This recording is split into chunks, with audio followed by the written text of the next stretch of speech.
Perry Reed found the map on a Tuesday, tucked inside the lining of a saddlebag that did not belong to him.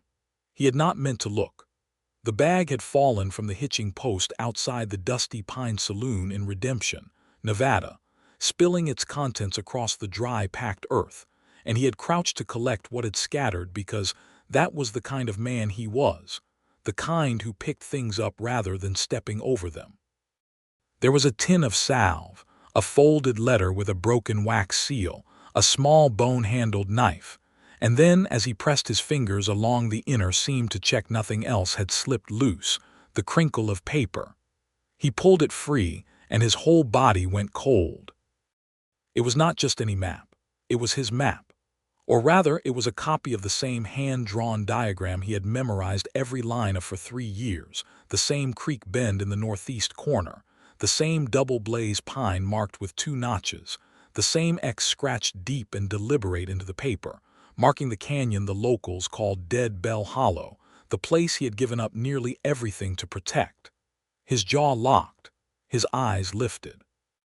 The saloon door swung open, and a woman walked out into the afternoon sun, and she stopped when she saw him kneeling in the dirt holding the map in his 2 hands, and the expression that crossed her face was not the smooth, blank look of someone with nothing to hide. It was the flash of a person caught absolutely. A trapped animal stillness followed immediately by the decision to brazen it out. She was tall for a woman, lean and road-dusted, with dark auburn hair that had escaped whatever she had pinned it into that morning. Her eyes were the color of old amber, and they did not look away. She walked down the 3 steps of the saloon porch with her chin up and her hand hovering near the small revolver holstered at her hip, not drawing, just reminding him it was there. "That belongs to me," she said. Perry stood slowly. He was a big man, broad through the shoulders, with a marshal's badge pinned to his vest that caught the light when he rose to his full height. He held the map out between them, his expression giving nothing away. "Then you have some explaining to do," he said quietly, "because the last person who had a copy of this map is buried in the cemetery 2 miles east of here." The woman's amber eyes narrowed, and for a moment the whole dusty street seemed to hold its breath, the horses at the rail standing perfectly still, the wind dropping to nothing, the distant piano inside the saloon falling silent on a single note. "Who are you?" she asked. "Perry Reed," he said, "Deputy Marshal, Esmeralda County. And you?" She studied him the way a person studies a lock before deciding which key to try. Then she said, "Jane Winslow. And before you decide, I'm your enemy, Marshal. You should know that the man you just mentioned, the one in that cemetery, he was my father." 3 years earlier, Perry Reed had come to Redemption, Nevada in the autumn of 1882 carrying nothing but a horse, a rifle, a commission from the territorial marshal's office, and a secret that would have gotten him killed if the wrong people had learned it. He had not asked for the secret. It had been handed to him by a dying man named Augustus Crane, who had pressed a folded paper into his palm on the floor of a burning way station outside of Tonopah, and said, with the last clear breath he had in him, "Guard it. There are people who will drain the whole territory dry if they find what's underneath that canyon." Perry had not understood everything Augustus Crane said that night. He had understood enough. There was silver in Dead Bell Hollow, not a minor deposit but something staggering, a vein that ran deep and wide beneath the canyon floor that Crane had surveyed in secret over 3 summers, before deciding that the safest thing he could do was tell no one except someone he trusted. He had trusted Perry because Perry had once pulled him from a flooded river outside of Virginia City and asked for nothing in return. The silver itself was not the only secret. The canyon sat on land that the territorial government had never formally claimed, a bureaucratic gap in the surveys that meant whoever filed on it first would own it outright, free of any government royalty, free of any corporate obligation. In the wrong hands, that kind of wealth and autonomy could buy judges, elections, private armies. In 1882, in Nevada, that was not a hypothetical. It was Tuesday. So Perry had come to Redemption and rented a room above the livery stable, and pinned on a deputy's badge and waited, watching who came and went, watching who asked questions about the canyon, turning away prospectors and surveyors with plausible excuses and quiet authority. He had told himself it was temporary. 3 years later he was still there, the secret still buried, the canyon still untouched, and the only version of the map still in existence was locked in the iron strongbox under the floorboards of his rented room. Or so he had believed. Jane Winslow had left St. Louis in the spring of 1885 with $50, a Colt revolver she had taught herself to shoot in the backyard of her cousin's boarding house, and a determination that felt more like desperation dressed in better clothes. She had been a schoolteacher before her life came apart, and then a bookkeeper for a freight company, and then nothing at all for the 8 months after her father's letters stopped arriving, and she finally accepted that he was gone. Her father, Thomas Winslow, had been a surveyor. A good one, meticulous and patient, the kind of man who measured twice and wrote once and never put a mark on paper he could not defend with empirical certainty. He had written to Jane regularly through the late 1870s and early 1880s, chatty letters full of desert landscape descriptions and complaints about camp coffee, and occasional cryptic references to a discovery that was going to change everything for both of them. The letters had stopped in the autumn of 1882. She had written to every territorial office she could find an address for. She had written to the marshal's service. She had written to 3 mining companies and 2 surveyors' guilds. She had received, in total, 4 replies, none of which told her anything except that her father had last been recorded passing through the town of Tonopah in September of 1882. Then, in February of 1885, a package had arrived at her cousin's address in St. Louis. It had no return address. Inside was a letter in her father's handwriting, dated October 1882, explaining that he was sending the letter through a trusted intermediary who would hold it until he was certain it was safe to deliver, or until he was dead, in which case the intermediary was to mail it immediately. The letter told her about Dead Bell Hollow. It told her about the silver. It told her about the map he had drawn in duplicate, sending one copy with the letter and keeping one for himself. It told her to find the canyon and file a claim in both their names, because he had found it together, in spirit, with the daughter he had raised to be braver than he was. The letter did not say what had happened to him, but the fact of its arrival told her everything. Jane had packed her bags the following week. She had traveled by rail to Sacramento, then south and east by stage and horseback, asking careful questions and learning gradually that the canyon called Dead Bell Hollow was somewhere in Esmeralda County, Nevada, though no one she asked seemed to know exactly where, or if they did, they became evasive in ways that told her there was something worth finding.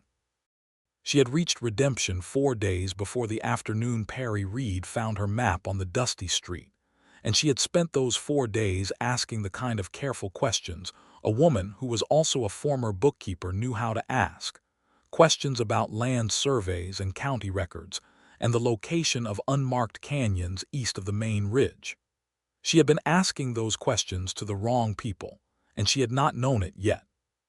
Standing now in the street, facing Perry Reed with the map held between them like a verdict, Jane measured him the way she had learned to measure things in the last few months of riding through the territory alone, which was to say, she measured the distance between what he said and what his body believed. He said he was a deputy marshal, and he held himself like one, with the particular stillness of a man accustomed to waiting for things to escalate before deciding how to move. But there was something else in his face, something behind the professional authority that looked almost like grief or recognition or both. "Your father," Perry said, and the word sat differently in the air after he spoke it. He lowered the map slightly. "Thomas Winslow." "You knew him," Jane said. It was not a question. Perry looked down the street in both directions, a marshal's habit, checking what was visible before speaking about what was not. Then he said, "Come inside. Not the saloon, the sheriff's office. We need to talk, and we need to do it somewhere that isn't the middle of the street." Jane thought about refusing on principle, because she had learned in the last several months that authority in the Western territories was sometimes genuine and sometimes merely a costume, and the difference was not always obvious until it was too late. But something in the specific grief she had seen cross his face when she named her father made her follow him.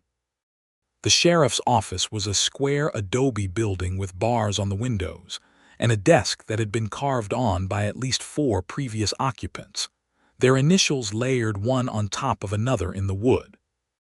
Perry locked the door behind them, and Jane took that as either a good sign or a very bad one, and sat down in the chair across the desk with her hand still resting near her revolver. Perry sat down, set the map between them on the desk, and said, "How much did your father tell you?" "Enough to know what that map leads to," Jane said. "Enough to know that whatever happened to him was not an accident." Perry was quiet for a moment. Then he said, "What do you know about a man named Harlan Cross?" Jane shook her head. The name was not in her father's letter. "He was," Perry said carefully, "a business associate of several major mining concerns, which is a polite way of saying he acquired properties by methods that were not always strictly legal. 3 years ago, he learned your father had made a significant survey discovery in this county. I don't know how he learned it. Your father was careful, but Cross was the kind of man who made it his business to know things before they became public." Perry paused. "Your father disappeared in October of 1882. Harlan Cross was in this county in September of that same year." The air in the room changed. Jane felt it the way you feel a change in barometric pressure, not with the skin but somewhere deeper. "You're telling me Cross killed him," she said. "I'm telling you I believe so," Perry said. "I can't prove it. Cross died himself in 1883, fell from a horse, so the official story goes, and his estate passed to his nephew, a man named Dillon Wade, who has inherited not only his uncle's money but his uncle's habits and his uncle's very specific interest in this county." Jane processed this. "Dillon Wade is looking for the canyon," she said. "He's had men in this county for 6 weeks," Perry said, "asking questions, paying certain individuals for information. Someone told him a woman asking about land surveys had arrived in Redemption. He met her eyes directly. Which means he likely already knows you're here, and he likely already suspects who you are." Jane sat with the reality of that for a moment, feeling the ground shift slightly beneath the chair she was sitting in. Then she straightened. "Then we don't have time to waste," she said. "I need to file a claim on that land before Wade finds it." Perry looked at her with an expression that was complicated in ways she could not immediately untangle. "Miss Winslow," he said, "the reason I've been sitting in this town for 3 years guarding a piece of information that nobody knows I have is precisely to prevent someone like Wade from finding that canyon. I understand what you want. I understand what your father intended, but if you ride out to that canyon now, you will lead Wade's men directly to it. And if I don't ride out," Jane said, "Wade's men find it on their own eventually, and everything my father died for is gone." The silence between them had teeth. "How did you get a copy of the map?" Perry asked. He did not ask it accusingly, just with the focused attention of a man trying to understand something that did not yet fit together properly. Jane explained the package. The letter dated October 1882. The intermediary who had held it until the sender was dead. Perry listened without interrupting, and when she finished he sat back in his chair and dragged one hand over his jaw, and she could hear the rasp of several days' beard against his palm. "Your father sent one copy with the letter," Perry said, almost to himself. "He gave the other copy to Augustus Crane the night of the fire." "I don't know who Augustus Crane is," Jane said. "He was the man who gave the map to me," Perry said. "He was a friend of your father's. He died the night of the fire at the way station outside Tonopah in September of 1882. He paused. "Thomas Winslow was supposed to be at that way station. If he had been there when it burned, his body would have been found. He wasn't there, which means he had already been taken before the fire." Jane's hands, which had been perfectly still in her lap, tightened. "Cross took him before the fire," she said, "and then set the fire to destroy whatever evidence your friend Crane might have carried." "That is what I believe," Perry said. "And my father was already dead by then," Jane said. Not a question, not this time. Just the shape of something she had known for 3 years in the back of her heart settling into place. Perry did not say yes. He also did not say no. He looked at her with an expression that was not quite pity and not quite respect, but something that existed in the territory between the two, and said, "I'm sorry about your father, Miss Winslow. He was a good man from everything I've been told." Jane nodded once, a very controlled motion, and kept her face still. She had done her grieving alone, in a borrowed room in St. Louis with the letter in her hands and no one to tell. She was not going to do it again here, in front of a stranger. "What are we going to do?" she asked. Perry blinked at the "we," and she watched him decide whether to correct it or accept it. He accepted it, which told her something important about him. "We are going to be very careful," he said. The problem with Dylan Wade was not simply that he was dangerous, though he was. The problem was that he was also patient and methodical, qualities that his uncle had apparently possessed as well, and that had made Harlan Cross effective in a way that purely violent men were not. Wade had not ridden into redemption himself. He had sent 3 men ahead, passing themselves off as traveling merchants, and he had stationed them in the town at intervals, watching and reporting. Perry knew this because he had made it his business for 3 years to know everything that happened in redemption, and he had identified the 3 men within 48 hours of their arrival. What he had not anticipated was Jane Winslow. He turned this over in his mind that evening after she had gone to her room at the boarding house on Mineral Street, after they had agreed on nothing more concrete than that they would meet again in the morning and discuss a plan. He sat at his desk in the dark with the map laid out before him, hers and the one from his strongbox side by side, and he thought about Thomas Winslow dying in some canyon or dry wash in 1882, so that his daughter could make it to redemption in 1885, with a copy of a map and $50 and a bone-handled knife. He thought about what she had looked like standing at the top of those saloon steps with her chin up and her hand near her gun. He thought about the moment when he had said her father's name, and something in her amber eyes had contracted, swift and painful and immediately controlled.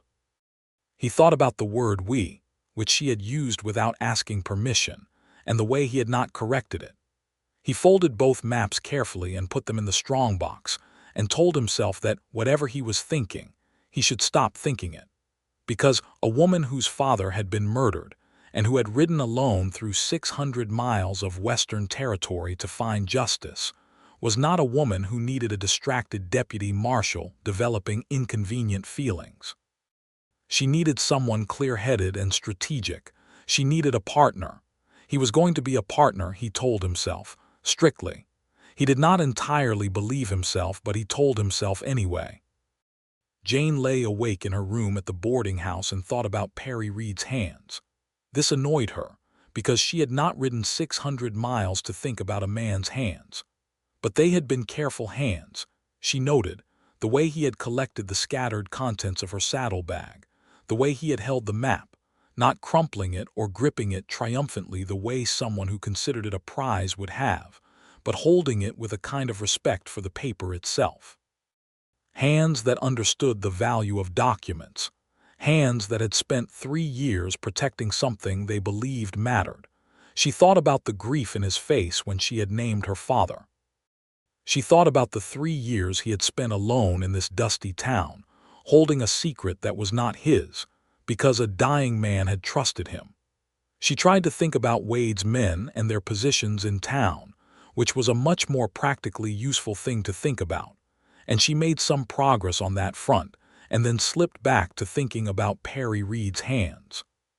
She got up before dawn, dressed, and went downstairs to sit on the boarding house porch with her revolver cleaned and loaded in her lap, watching the street go gray and then rose-colored as the sun came up over the eastern ridge. Perry appeared at 7 o'clock, walking up Mineral Street with his hat brim low and his badge not visible, which told her he was being deliberate about how much official attention he attracted this morning. He had a wrapped bundle from the bakery in one hand and 2 tin cups of coffee in the other, and he sat down beside her on the porch steps without ceremony and held out a cup. She took it. Their fingers brushed, and neither of them mentioned it. "I know where Wade's men are," he said quietly, keeping his eyes on the street. "One at the stable, one in the saloon, one renting a room at the hotel. I've been watching them for 6 weeks. They haven't moved toward the canyon because they don't know where it is yet." "How long before they find it on their own?" Jane asked. "Could be a week, could be a month. It depends on how many people Wade is willing to pay for information in the county." He paused. "Someone in town has already told him about you. I don't know who yet." Jane wrapped both hands around the tin cup and felt the warmth seep into her palms. "My father's letter said to file a claim in both our names," she said. "If we can get to the canyon and file before Wade does, the claim is legally ours. Wade can't dispute a valid prior claim without going through the courts, and courts take time. Filing a mining claim requires going to the county seat in Hawthorne," Perry said. "That's 60 miles south. Someone rides to Hawthorne, Wade's men follow, and the game is over before we start. Then we need to get to the canyon and document everything first," Jane said, "and then file from Hawthorne. If we have the claim filed and witnessed, Wade has nothing." Perry sipped his coffee. The street was waking up around them, a woman shaking a rug from an upper window, the blacksmith's fire already starting up with its particular smell of hot iron and coal. "There's a complication," he said. "One," Jane said dryly. His mouth moved, not quite a smile but approaching one. "The main complication," he said. "To get to Dead Bell Hollow from Redemption without being followed, we'd need to go north through the Sazerac Hills, which adds 2 days to the route, or we go east on the main road which Wade's men watch." "Or we go at night," Jane said. Perry looked at her. "I'm not afraid of dark," she said. "I rode the last 3 nights approaching Redemption to avoid being tracked. If we leave after midnight and cut east through the scrub flats, we can be in the canyon before dawn and be back on the road to Hawthorne before Wade's men know we've gone." Perry turned toward her on the steps, and she felt the weight of his attention the way you feel sunlight shift. He was not, she realized, looking at her the way men in the territory usually looked at a woman traveling alone, which was either as a curiosity or a problem. He was looking at her with the specific focused evaluation of one professional assessing another. "You've been planning this since before you got to Redemption," he said. "I've been planning this since I got the letter in February," Jane said. "I am not a spontaneous person, Marshal." "Deputy Marshal," he said. "And I'm beginning to understand that about you." They spent the day being careful. Jane stayed near the boarding house, making herself visible enough that she appeared to be simply resting between inquiries and not planning anything. Perry moved through town in his usual patterns, stopping at the saloon for a midday meal, walking the main street twice, speaking to the livery stable owner about the condition of the road south, which was misinformation designed to suggest his attention was elsewhere. At 2 in the afternoon, Perry came past the boarding house under the pretext of checking a loose board on the porch railing and said without looking at her, "Wade himself arrived on the noon stage. He's at the hotel." Jane felt her pulse change. "He came personally," she said. "Which means he's running out of patience," Perry said. "His men haven't delivered results and he's decided to supervise. That's good and bad." "Good because a nervous man makes mistakes," Jane said. "Bad because a nervous man with resources is more dangerous than a patient one," Perry said. "We go tonight," Jane nodded. "Midnight. I'll have the horses ready," he said. "Pack light, bring the map." "Which one?" she asked. "I have mine." "So do I," he said. "We'll need both as proof that your father made the survey in duplicate, which establishes his intent to file. Bring yours." He moved away from the railing, and Jane let herself look at his back as he went, the breadth of his shoulders, the deliberate economy of how he walked, and she thought that the next 24 hours were going to determine everything, and she was glad, in some fundamental and surprising way, that she was not doing them alone. Dylan Wade was 34 years old and had his uncle's chin and none of his uncle's subtlety. He was handsome in a way that people noticed at first, and then liked less the longer they looked. All of the surface beauty, and not quite enough of anything behind it. He sat in his room at the Redemption Hotel that afternoon and ate a plate of tough beef and thought about the woman. His man at the boarding house had confirmed she was still there, behaving in an entirely ordinary fashion. The deputy marshal had been by the boarding house once, which Wade's man had flagged as potentially significant. Wade had told him to keep watching. What Wade knew about Jane Winslow was this. She was Thomas Winslow's daughter. Thomas Winslow had made the survey that Wade's uncle had died trying to obtain the results of, and she had arrived in Redemption asking questions about unmarked canyons in the county. That told him she had information. What she had done with that information in 4 days of being in Redemption was, so far, nothing overt. Wade did not believe the nothing. People who had information did things with it, eventually. He was going to be patient for approximately 24 more hours, and then he was going to stop being patient, because that was the other thing he had inherited from his uncle, the absolute inability to tolerate patience indefinitely. He did not know about the map. He did not know there were 2 copies, one locked in a strongbox under the floor of the deputy marshal's office, and one sewn into the lining of a saddlebag belonging to a woman who planned to be gone by midnight. The moon was 3/4 full and high when Jane slipped out the back of the boarding house at 11:45, carrying her saddlebag and her rifle. Perry was waiting at the edge of town, where the main street gave way to scrub brush and packed alkali flats, holding the reins of 2 horses, a big roan for himself and a smaller gray mare that he had quietly traded out at the stable earlier in the afternoon, switching Jane's identifiable horse for one Wade's men had not had time to note. "Smart," she said quietly, taking the gray's reins. "Thank you," he said, with the understated manner of a man who was not accustomed to being complimented and was not entirely sure what to do with it. They mounted and rode east without speaking, keeping to the flats where the ground was pale and the horses' hooves made little sound in the packed earth. The night was cool, the Nevada desert releasing its stored heat into the stars with the casual indifference of a landscape that did not concern itself with human plans. Jane rode well, Perry noticed, not showy but efficient, reading the ground the way someone who had been on horseback for months would, making constant small adjustments without thinking about them. They rode for 2 hours before Perry turned them slightly south, toward a ridge that showed dark against the lighter sky, and Jane followed without question. Another hour after that, the ridge gave way to a series of low washes and dry creek beds, and Perry slowed them to a walk. "We're close," he said quietly. Jane had her map out, holding it up to read in the moonlight.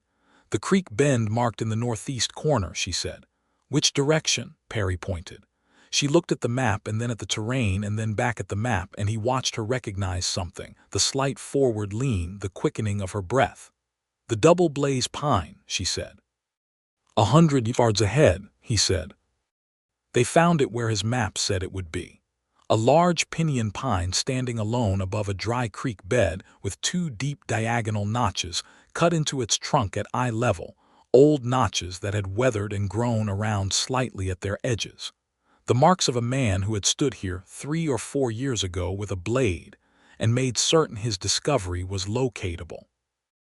Jane dismounted without being asked and pressed her hand against the bark beside the notches, and Perry watched her face in the moonlight and said nothing, because there was nothing adequate to say about a woman touching the last deliberate mark her father had left on the world. After a moment she straightened. "Show me," she said. The canyon called Dead Bell Hollow opened below them 2 minutes later, a narrow vertical wall cut in the rock that dropped 40 feet to a sandy floor below. In daylight, it would be invisible from the main ridge, completely concealed by the angle of approach. In moonlight, it was a dark slot in the earth, dramatic and still. Perry knew a way down, a switchback path worn by animals and possibly by Thomas Winslow himself, and they led the horses carefully along it until the walls rose on either side, and the sky shrank to a ribbon of deep blue above them.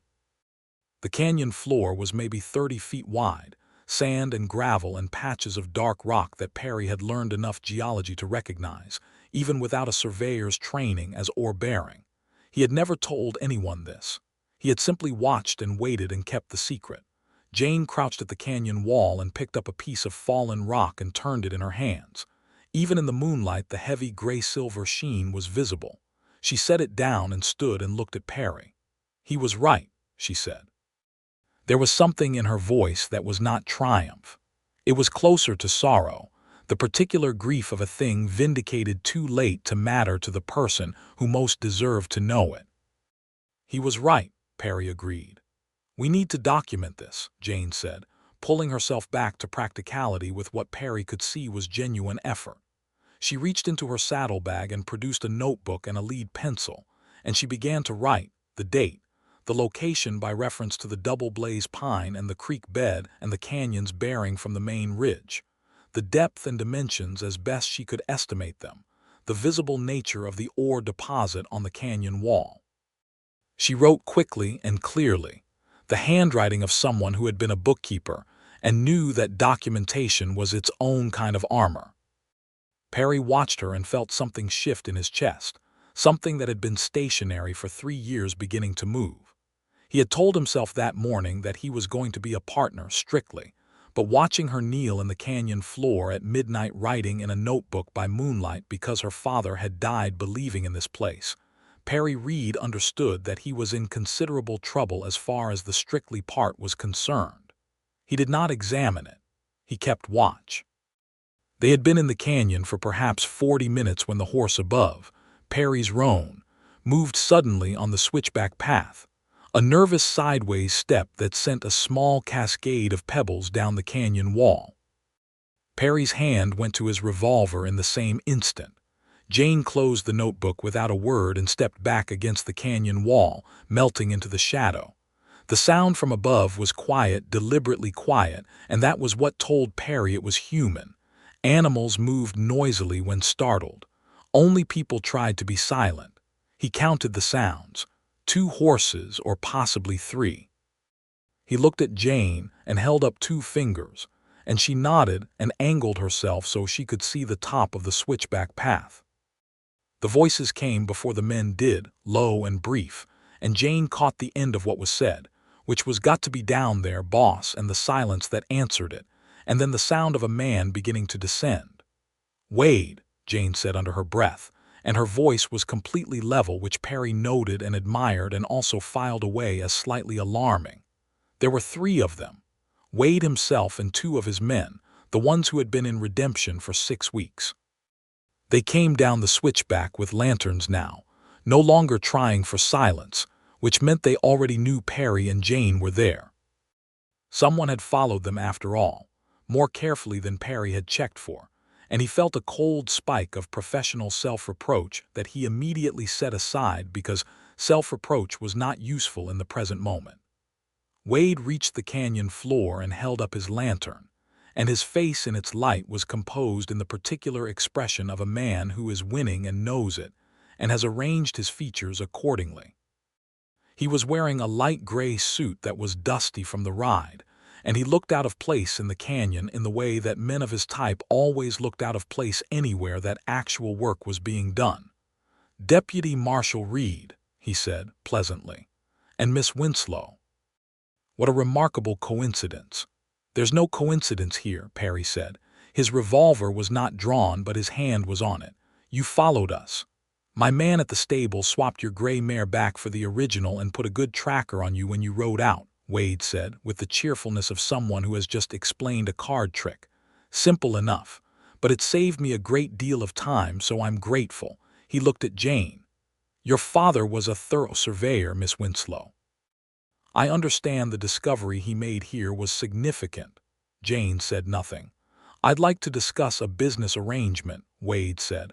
"The land here is unclaimed. I have the resources to develop it properly." "You have a prior survey.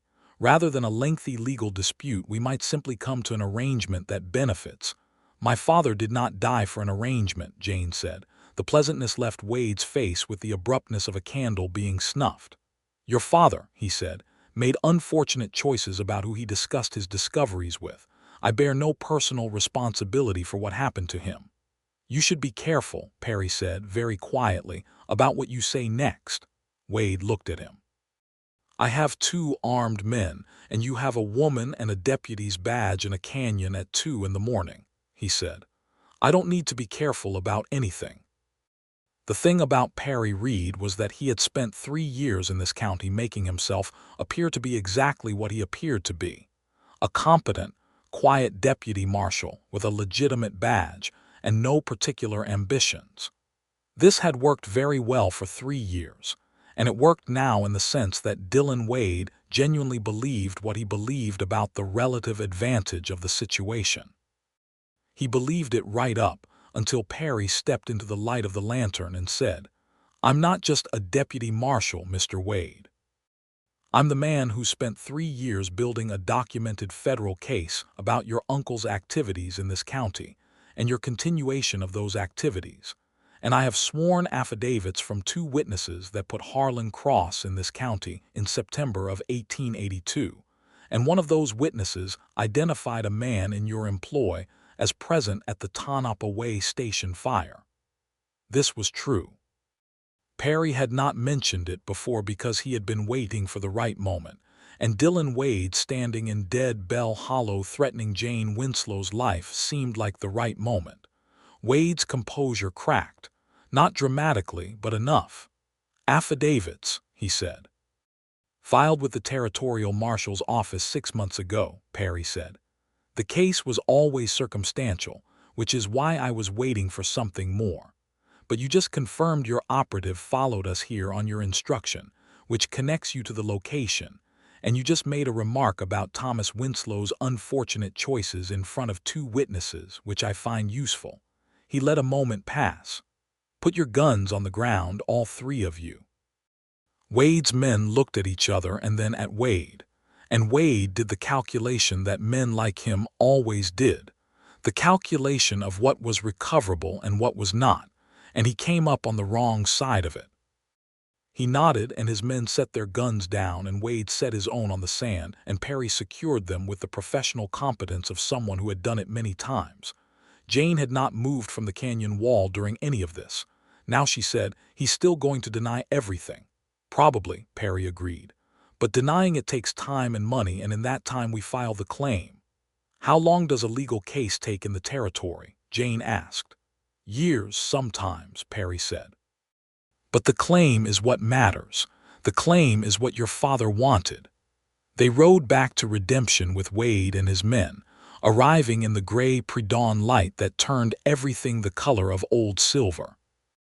Perry locked the 3 men in the county jail on charges he would expand and formalize in the following days, and Jane sat in the sheriff's office and finished her documentation in full daylight, writing everything down completely and clearly in the notebook that would become part of the filing record.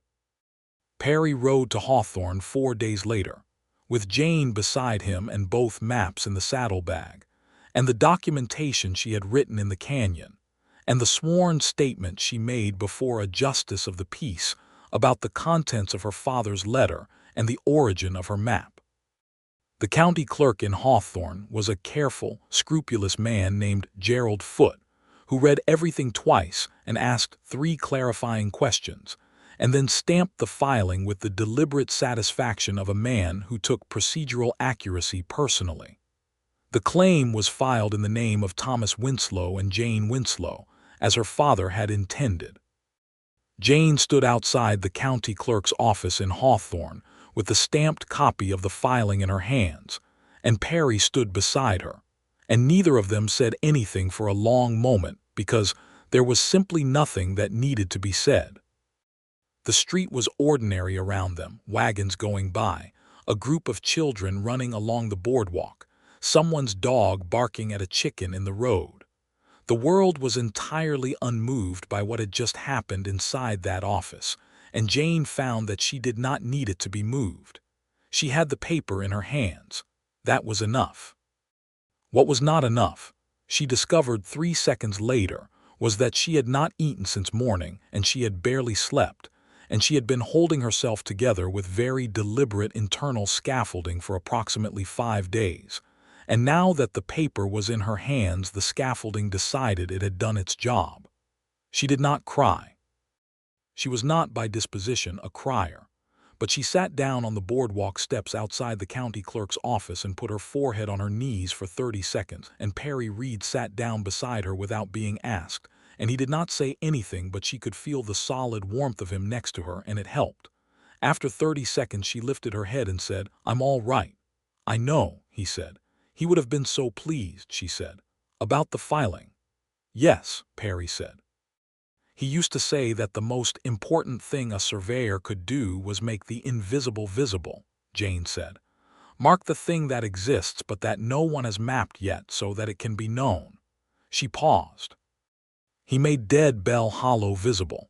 I just made sure the record says he did it." Perry was looking at her with the expression that she had been cataloging over the past 5 days, the one that existed between pity and respect, and had been gradually shifting towards something she had not quite finished identifying yet. He said, "Your father would be proud of you, Jane." It was the first time he had used her first name. They both noticed it and both left it alone. They rode back to Redemption over 2 days, stopping the first night at a way station outside of Luning that was operated by an older couple named the Garcias, who fed them beef stew and corn bread and asked no questions, which was the best kind of hospitality. Perry slept in the stable with the horses and Jane slept in the way station's single spare room. And in the morning over coffee, she thought about the fact that the filing was done, and Wade was in jail, and the secret she had ridden 600 miles to find and protect was found and protected. And what came next was a question she had not permitted herself to think about during any of the planning, because it had seemed presumptuous to plan a what comes next before the thing itself was finished.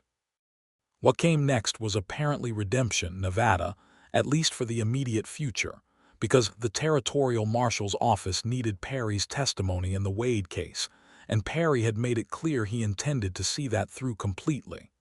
What came next for Jane was less obvious. The boarding house on Mineral Street was adequate and not expensive. She had enough money left for a month, perhaps 6 weeks if she was careful. The filing was done, but developing the claim would take capital she did not have and expertise she would need to acquire or hire. These were problems that could be approached methodically. She was good at methodical. What she was less good at was the other thing, the thing she thought about on the second day of riding back to Redemption, when Perry pulled his horse up beside hers on a stretch of flat open ground between 2 low ridges, and they rode side by side in the afternoon light without talking, just present in the same space in a way that she had not experienced with another person in a very long time and was not entirely sure what to do with. "What will you do?" he said eventually, "once the claim is settled?" "I don't know yet," she said honestly. "You could sell the rights," he said. "There are reputable mining companies, not like Wade but legitimate operations that pay fair royalties." "I know," she said. "I haven't decided." "What else?" he said. Jane looked at the desert rolling away from them on both sides, the sage and the alkali and the far ridges going blue in the distance. "I was a school teacher," she said, "and then a bookkeeper. I was good at both. I don't know what I am now exactly. Something else, I think, but I haven't quite figured out the name for it." "Someone who rode 600 miles alone and got justice for her father and filed a mining claim in the face of armed opposition," Perry said. "That's a very long name," she said, the almost smile again. She had started looking for it. "You could stay in Redemption for a while," he said carefully, "while things develop with the claim." She looked at him and he looked at her, and neither of them pretended that what he had just suggested had anything to do with mining logistics. "I could," she said. They rode into Redemption in the early evening, the town going gold and amber in the low sun, and Jane felt the unfamiliar sensation of arriving somewhere rather than passing through. The weeks that followed were busy in the way that legal proceedings and active negotiations, and the adjustment of an entire life, tend to be busy. Perry worked the Wade case with characteristic thoroughness, coordinating with the territorial marshal's office and an attorney from Hawthorne named Beauchamp, who had prosecuted similar cases and found Wade's situation particularly rich in prosecutable details. Dylan Wade, it turned out, had made several of the same mistakes his uncle had made, the primary one being that he had left a great deal of documentary evidence of his activities in the form of letters and account books that his men had carried in their saddlebags, which were now evidence.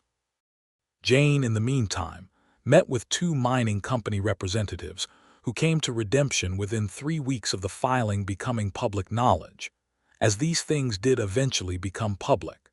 She received them in the back room of the boarding house at the kitchen table, with her documentation spread out before her and her father's original letter framed precisely in her own mind, and she negotiated with the focused patience of a woman who had spent months thinking about nothing else. She was not going to give the claim away. She was going to license it carefully, with terms that protected the Winslow name, and returned a meaningful share of the proceeds to the county in recognition of the land's original status. Perry came to the second meeting with the mine company representative, not in any official capacity, but because Jane had asked him if he would, saying only that she wanted someone who knew the county and the legal landscape present, and he had agreed without requiring more explanation than that. After the representative left, she poured the last of the boarding house kitchen's coffee into 2 cups and pushed one across the table to him and said, "You were right about the royalty structure. The 20% floor was important. You had already gotten there yourself," he said. "You were just checking whether I agreed." She considered this. "Yes," she said. "Is that a problem?" "Not at all," he said.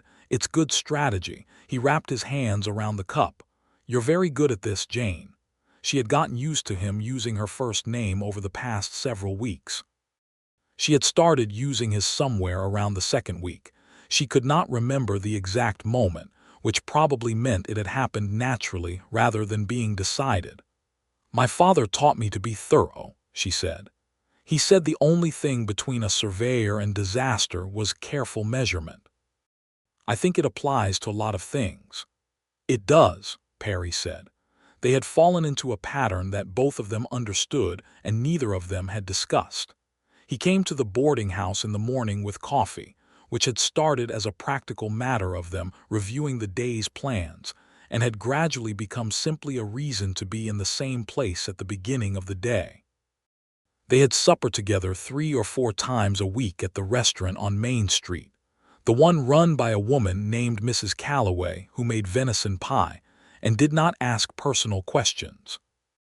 They walked sometimes in the evenings, along the edge of town where the desert started, and the lights of the buildings fell behind them, talking about the case and the claim and Jane's growing list of negotiations, and occasionally about things that had nothing to do with either. She learned that he had grown up in Ohio, the son of a blacksmith, and had come west at 22 following something he described as a disagreement with the Ohio he had imagined versus the Ohio that actually existed. He had served briefly in the Army before the commission in the marshal's service. He had been in the territory for 7 years total, the last 3 in redemption. He was 31 years old. He learned that she had grown up in St. Louis following her father's infrequent visits, raised primarily by her mother, who had been a formidable woman and a piano teacher, and who had died of fever when Jane was 19. He learned that she had been engaged once, at 21, to a man who had asked for her hand, and then been offered a position in Chicago, and had gone to Chicago without her, considering the 2 things separately when they were obviously related. He learned that she was 27 years old. He did the math on both their ages in the way that people did and concluded they were reasonably matched, which he did not say out loud.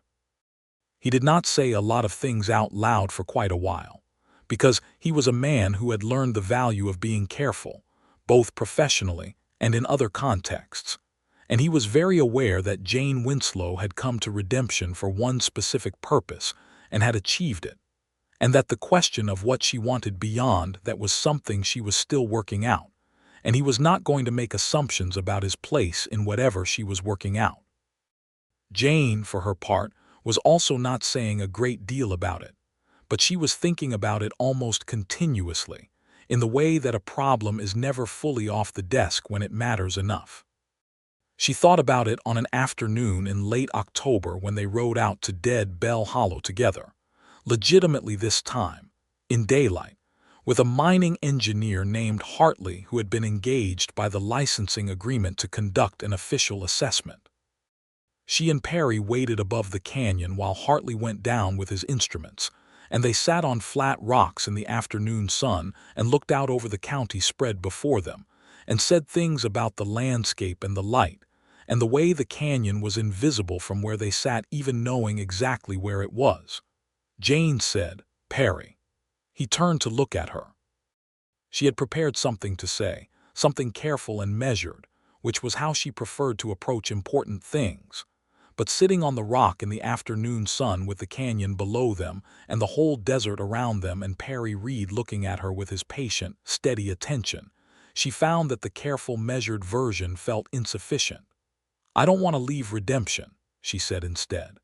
"I have the claim to manage, obviously, but that's not the main reason. The main reason is that you are here and I would like to continue being where you are, if that makes sense, and if it's something you would also like." Perry looked at her for a long moment. The wind came through the sage and moved the brim of his hat slightly, and he did not fix it.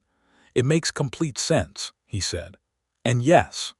Jane felt something unknot in her chest that she had not realized was knotted. "Good," she said.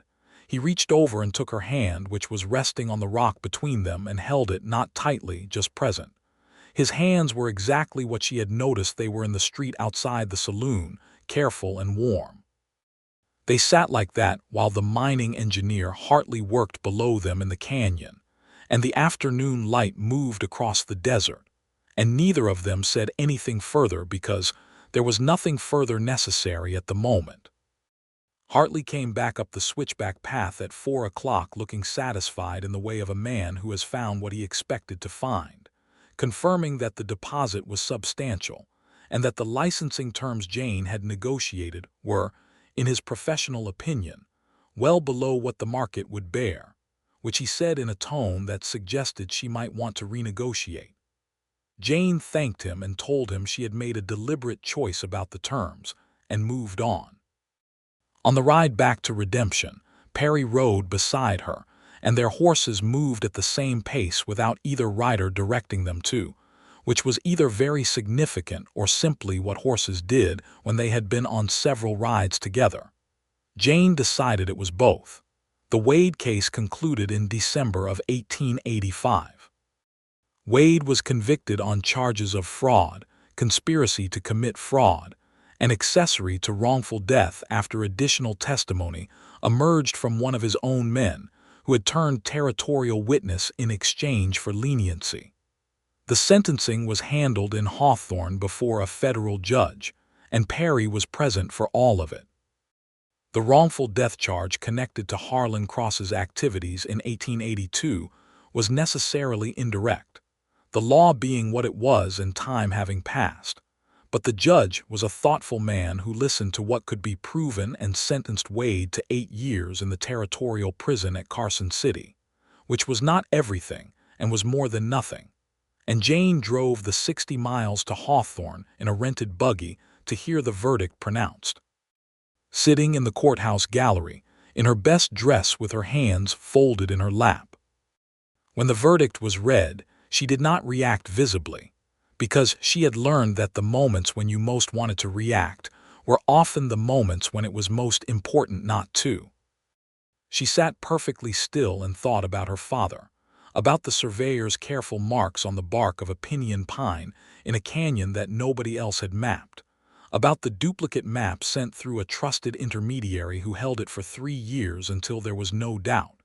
And she thought, quietly and privately, that the invisible had been made visible, which was what he had always said was the point.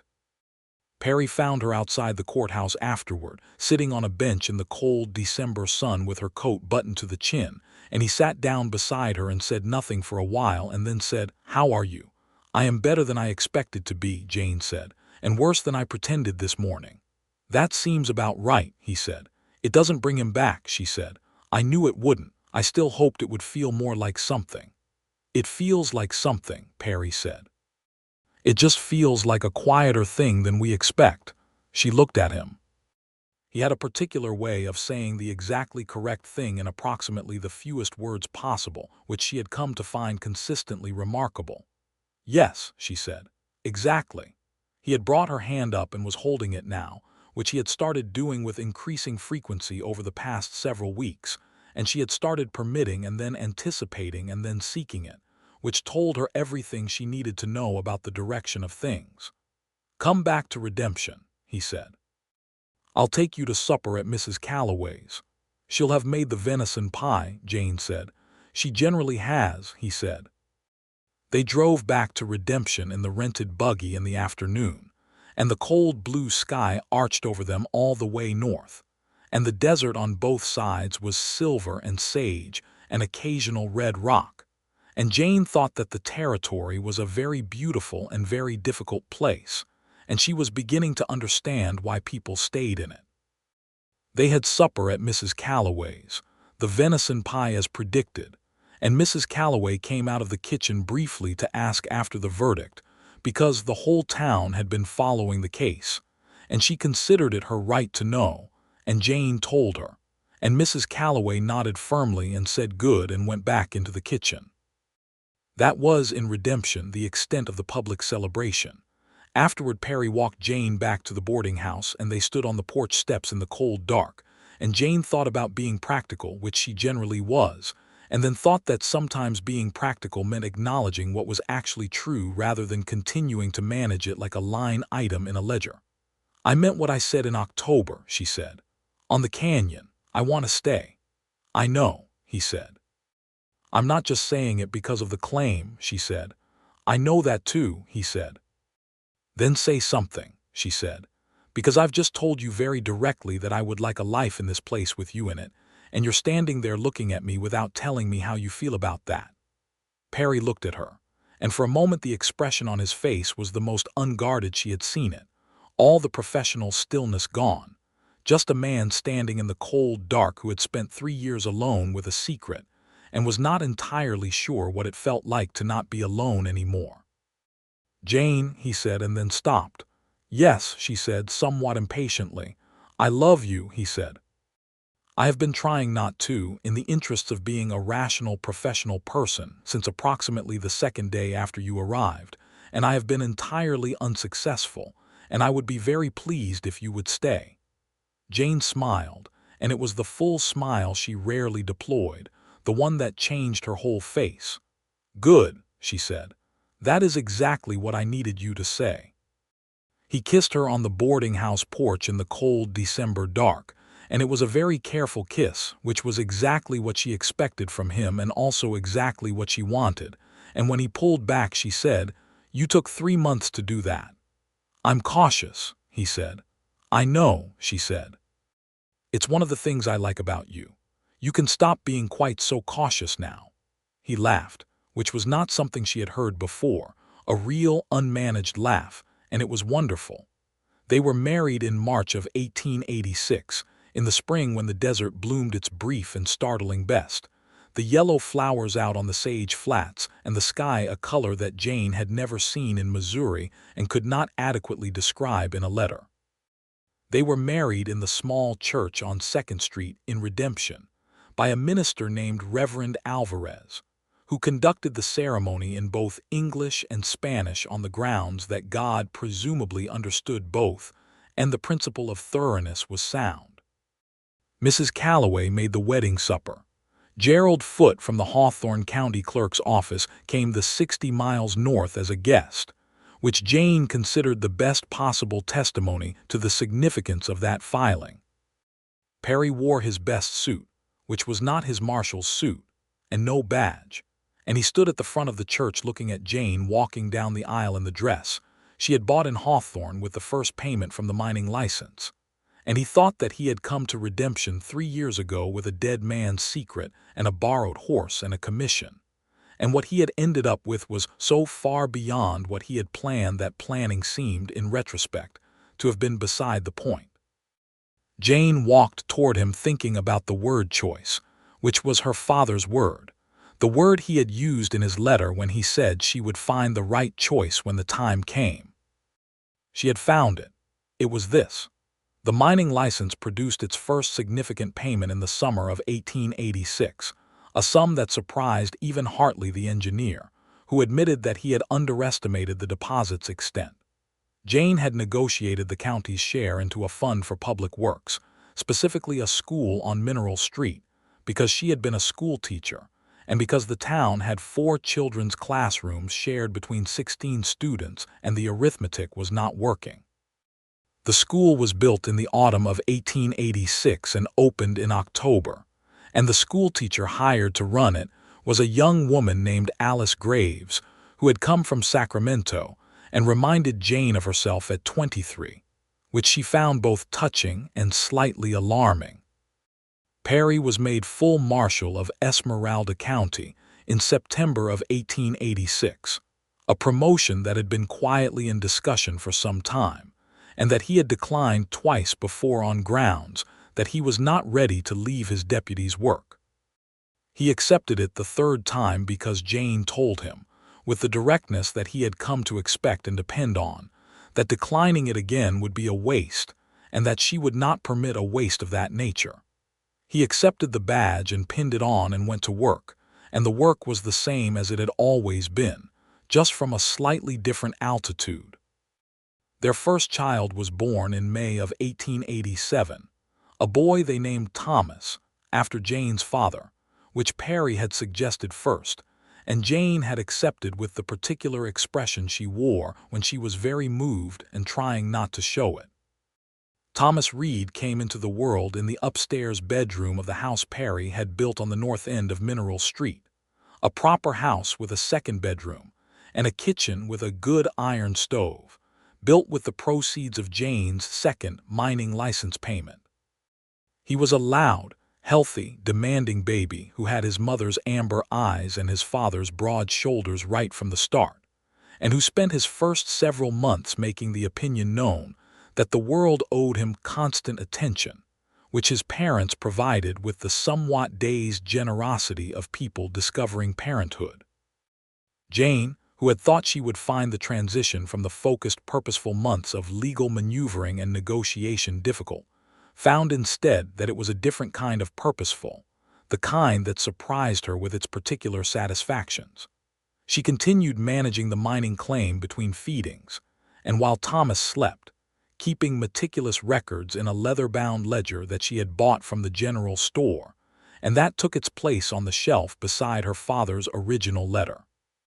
Perry came home in the evenings and took Thomas from whoever was holding him and walked him around the kitchen until the baby decided Perry was interesting, which took about 3 seconds, and Jane watched this from the table with the ledger open before her, and thought that her father would have liked Perry Reed, which was a thought that was too large to say out loud usually, though sometimes in the evenings when Thomas was asleep and the house was quiet she said it anyway.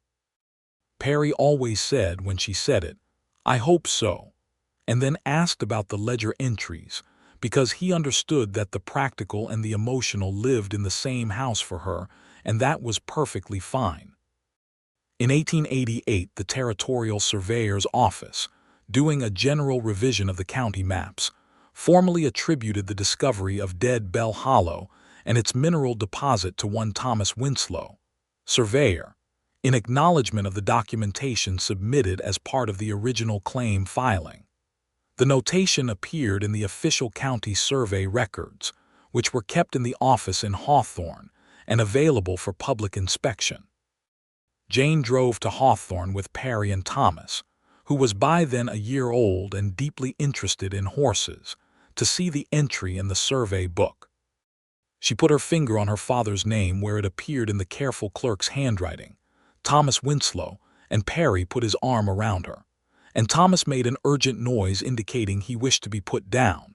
And Jane lifted her finger from the page and lifted her son from Perry's arms and said, "Your grandfather made this place visible." And Thomas stared at her with his mother's amber eyes and his father's broad face, and grabbed her collar and tried to eat it, which was about as much acknowledgement as could be expected from a 14-month-old. On the drive home, Thomas fell asleep between them on the buggy seat, his head against Jane's arm and his feet against Perry's leg, the weight of him warm and solid. The desert rolled out in every direction, sage and stone and sky, and the road to redemption was clear ahead of them. "He'll know about the canyon when he's old enough," Jane said. "About his grandfather." "Yes," Perry said, "and about the map." "Both maps," she said. "Both maps," he agreed. The two maps, hers and Perry's, were framed and hung on the wall of the house on Mineral Street, side by side, in matching frames that Perry had commissioned from the woodworker on 2nd Street.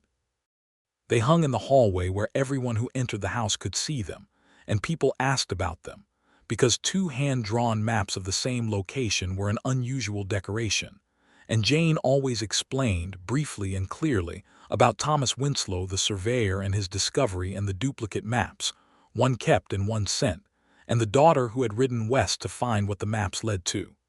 She always made the story about her father. What the maps had led to, ultimately, she kept for herself. Their second child came in the summer of 1889, a girl they named after Perry's mother, Eleanor, which was a dignified name for a child who arrived in the world at 2 in the morning during a thunderstorm and screamed about it immediately and continued to have opinions about everything thereafter.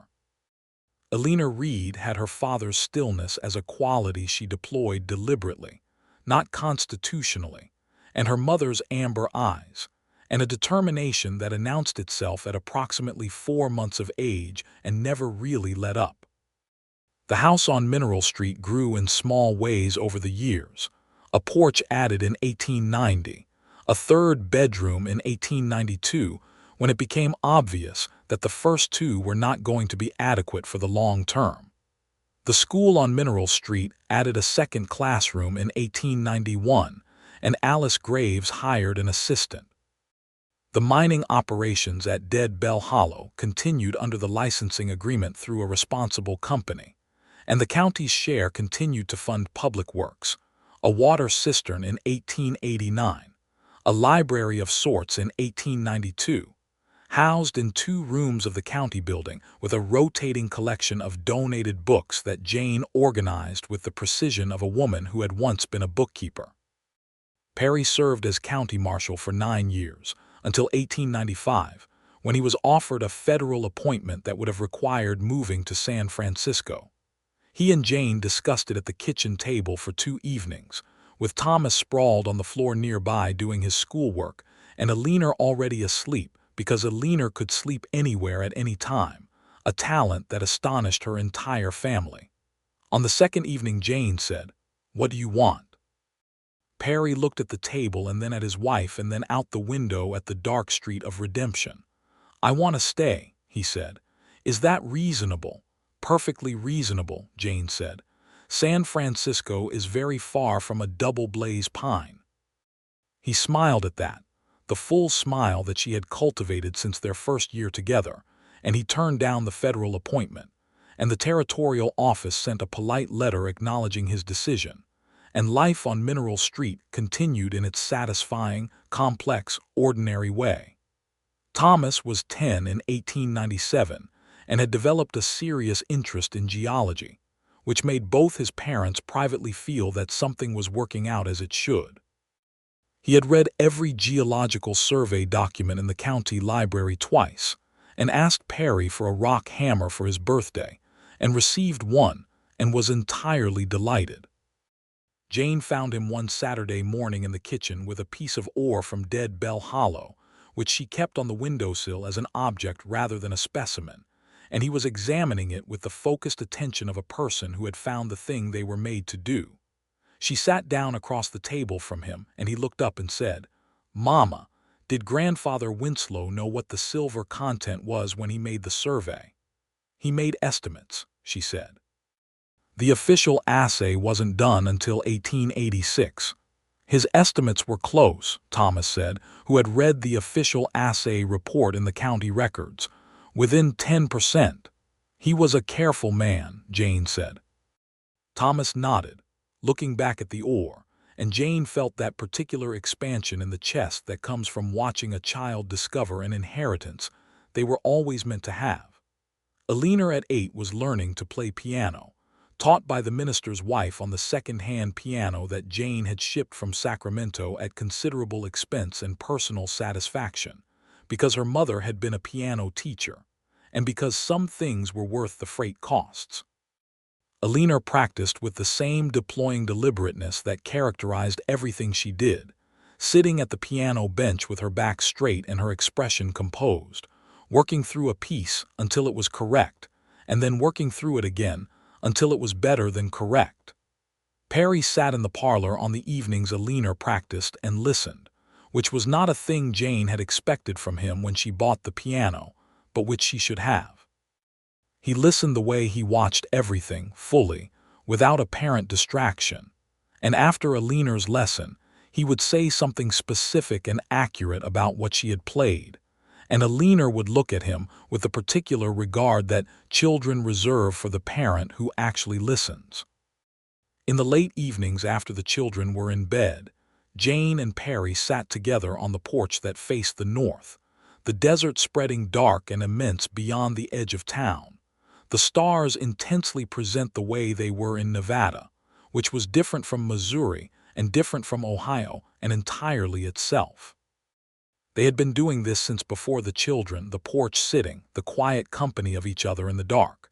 It was one of the things Jane had built a life around without fully noticing she was doing it until it was done. "I keep thinking about my father," she said one evening in 1898, which was 13 years after she had ridden into Redemption with a map in her saddlebag. "I keep thinking he would have liked this. The porch, the house, the children. He would have liked you," Perry said. "Specifically the you that you are now." "I'm not so different from who I was then," she said. "You're more certain," he said. "You were certain about the things that needed doing then. Now you're certain about the things that are worth having." Jane considered this. It was, like most things Perry said, accurate in a way that looked simple and was not. "I almost didn't come," she said. "In February of 1885 when I got the letter, I held it for 3 days before I booked passage on the train. I kept thinking it was impossible, that I would fail, that it was too much to attempt alone." "But you came," Perry said. "I came," she said, "and you had the map."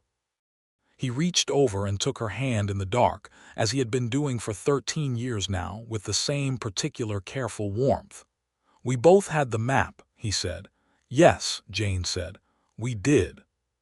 She thought about the night in the canyon, the moonlight and the ore-bearing rock and the sound of Perry's horse above them, the moment when she had heard the voices coming down the switchback and had pressed herself to the canyon wall and felt, beneath the fear, a very specific and clarifying recognition that she was not afraid of what came next because she was not alone in it. She had spent a long time being alone in things. She had been good at it, necessarily. It was a particular skill, the aloneness, managing without the support of another person's steadiness. She had thought for a while that it was simply who she was, the kind of person who was most reliable to herself. Perry had not corrected this exactly. He had simply been steadily present until the distinction between being reliable to herself and being reliably with him stopped feeling meaningful. "What would you have done," she said, "if I hadn't come, if no one had ever come for the canyon?" Perry was quiet for a moment. "I don't know," he said. "I had thought about it. It felt like something I couldn't walk away from even when the years went on.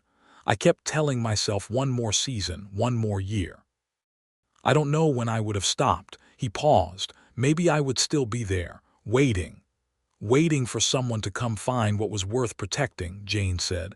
"Something like that," he said. "I'm glad I came," she said. "Jane," he said, "you have no idea." She leaned against his shoulder in the dark, and the desert spread away from them in all directions. And inside the house their children were sleeping soundly, Thomas with 3 geological survey books on his bed and Alina with her hands arranged on the blanket in something resembling a keyboard position, which was a thing she had done since she was very small, and which made her father smile every time he checked on her at night. The stars were enormous. The land was vast and old and full of unmarked things, the kind that waited in silence until someone came along with careful hands and sufficient patience, and the willingness to make the invisible visible. Thomas Winslow had done that in a canyon in 1882, alone in the desert with his survey tools and his good careful mind, making marks that would outlast him, that would cross 3 years and 600 miles, and arrive in the hands of his daughter and the man who had been guarding what she was looking for. Nothing about it had been simple. Nothing about it had been guaranteed. The map could have been lost. The letter could have gone unsent. Perry could have turned her away that first afternoon in the dusty street of Redemption. Jane could have been found by Wade's men before she found the canyon. But she had come west with a map and a bone-handled knife and $50 and something she had called determination, and that turned out, on examination, to be love. The specific love of a daughter for a father who had believed she could do the impossible and had left her the coordinates to prove it. And the man who had spent 3 years guarding the impossible had opened the door. On a morning in October 1899, Jane Winslow Reed sat at the kitchen table of the house on Mineral Street in Redemption, Nevada, and made the last entry in the 6th ledger of the mining account, because the mining license would fully conclude at the end of the year, the deposit substantially extracted, the county school and library and cistern and water system built and operational, the Winslow name formally recorded in the permanent territorial survey records as discoverer. She closed the ledger and set it on the shelf beside the 5 others and beside her father's letter, which was framed now, the paper fragile but the words still clear in Thomas Winslow's careful surveyor's hand. Perry came into the kitchen and looked at the closed ledger and said, "Finished." "Finished," she said. He poured 2 cups of coffee and sat down across from her, and they looked at each other in the morning light, the 2 of them, in the house they had built, in the town they had made a home of, with the desert outside the window exactly as it had always been and exactly as it would always be, and everything that needed doing done.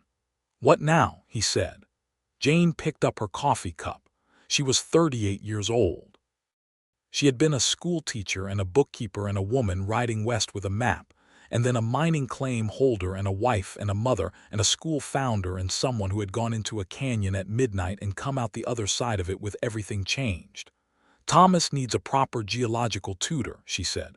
"There's a man in Carson City, apparently, who teaches survey science. I've been corresponding with him." "And Alina," Perry said.